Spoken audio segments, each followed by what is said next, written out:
let's talk about the wider community. We are repeatedly told that Australia is a racist country. While it's impossible to stamp out all forms of bigotry from any society, do you really think Australia is as racist as we're told it is? Absolutely not. And this is part of the gaslighting of the ideological left to make you believe, if they repeat it over and over and over again and say it enough times and make you feel guilty for being a non-Aboriginal person, you start to believe that in fact we're a racist country. We're not a racist country, and we've proven it over and over and over again. With our referendum in the 1960s, with well over 90% of Australians voting for Indigenous Australians, in support of Indigenous Australia.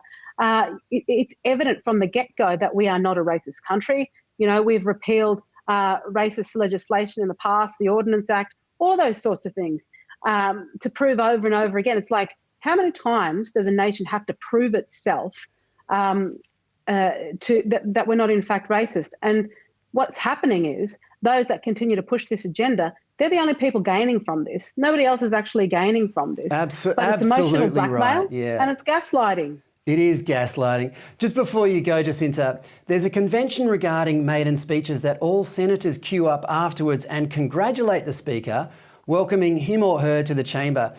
I couldn't help noticing that Labor Senate leader Penny Wong scurried off as soon as you'd finished talking.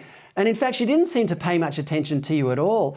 Has Senator Wong reached out to you to congratulate you on your speech and to offer to work together to end Indigenous disadvantage?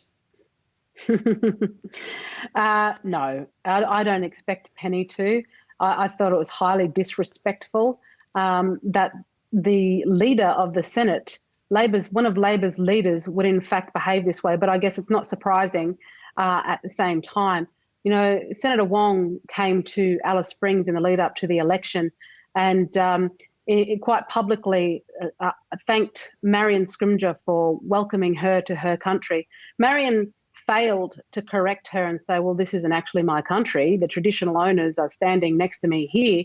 So this sort of disrespectful behaviour has been on display all over the place. I mean, they want to give Pauline Hanson a hard time for being absolutely sick of the virtue signalling and call her out.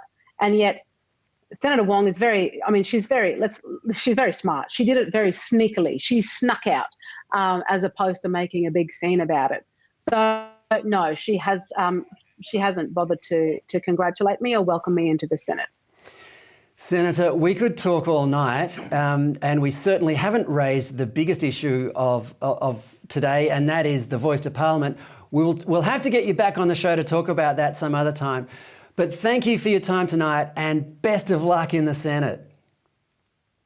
Thank you so much, Fred. Thanks for having me. It's been a pleasure. That was Jacinta Price, who we hope will help shift the focus of Indigenous policy away from empty political gestures and back to where it should be, which is improving the lives of Australia's most vulnerable and disadvantaged people.